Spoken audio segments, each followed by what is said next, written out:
マグサの滝、あと1キロです。ここからは少し勾配のきつい砂利道になります。行きます。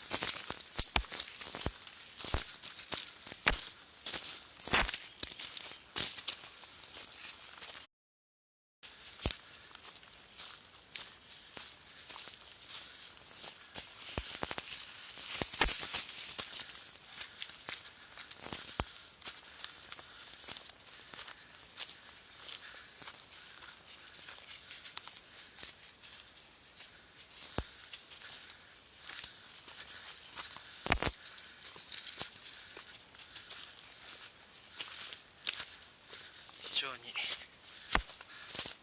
足場が悪い。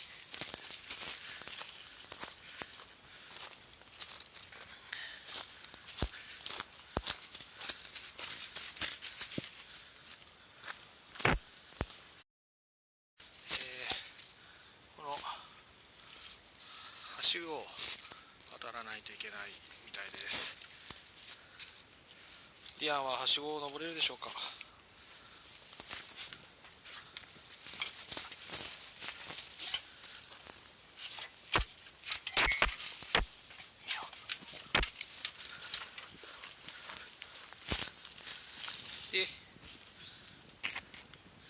おいで。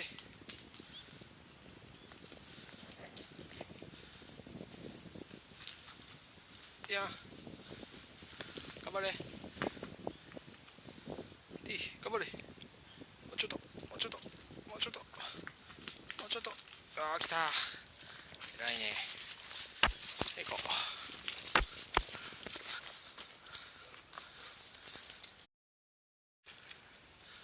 看板が落ちてます。なんでしょうこの看板は。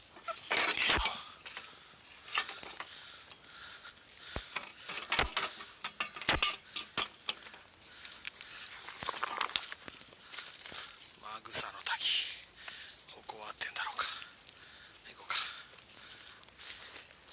行こう。よいしょ。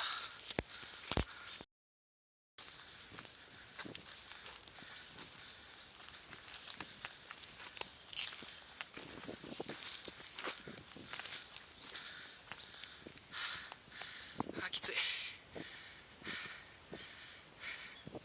きつい。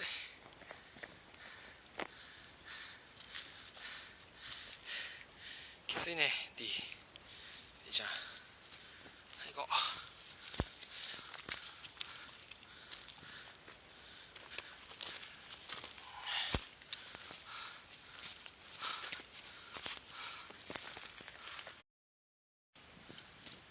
途中看板がありました。この、水道管ですかね。これをたどっていくとおそらく滝があります。そしてここに白ヤギさんがいます。白ヤギさん、いや何食べてんの。いくよ。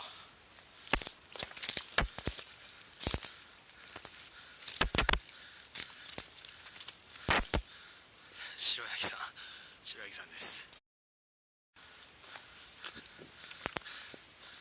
当てにならない道案内の白ヤギさんです。白ヤギさんが飛んでいきます。この人は気をつけないと谷底に平気で落ちるので気をつけないといけません。ちょっと開けましたね。ちょっと開いてきた。このまま行くとありそうです。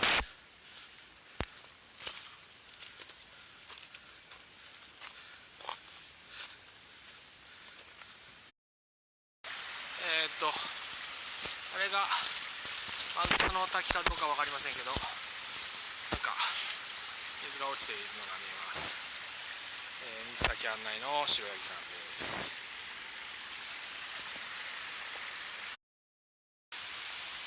果たしてこれがマグサの滝なのかどうかは分かりません。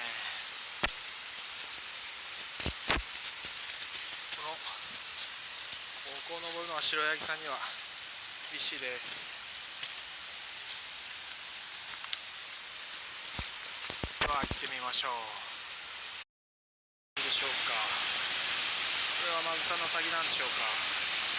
ちょっと違うような気がします。白ヤギさんも到着です。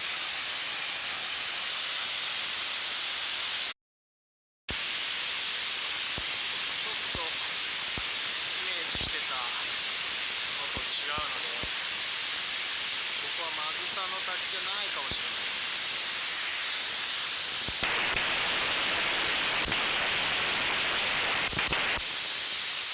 ここに道先案内人の白ヤギさん。でやーでやー。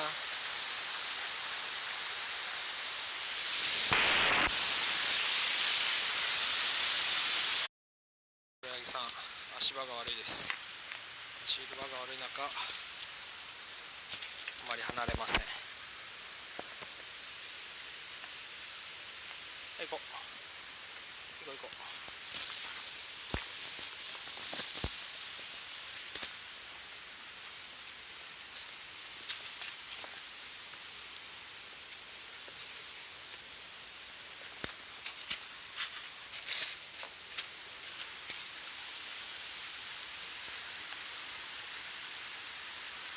いいよ。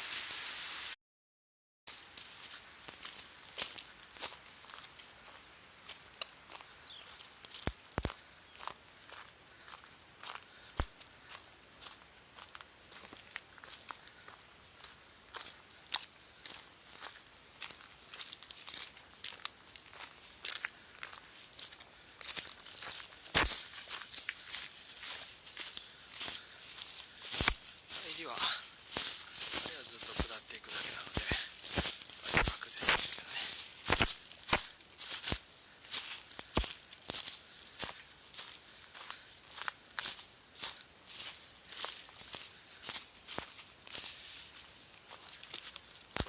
この先から、ガレ場ではない、割と歩きやすい道になります。東海自然遊歩道の一部だと思いますけども、歩きやすいです。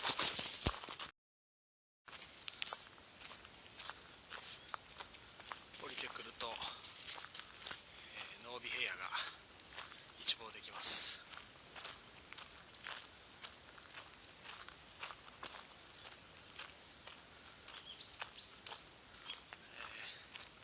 遠くの方に名古屋の、ビル群も見えますね。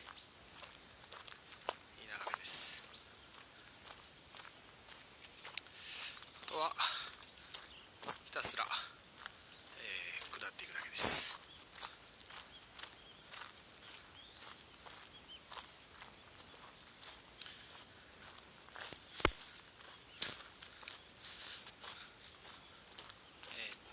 ちびっこい犬ですけども、一緒にこうやって歩くと、非常に心強い、存在ですね。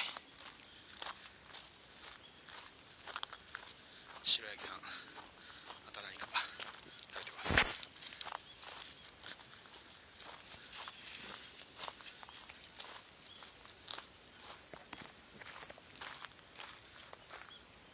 白ヤギさん呼んでみましょう。ディア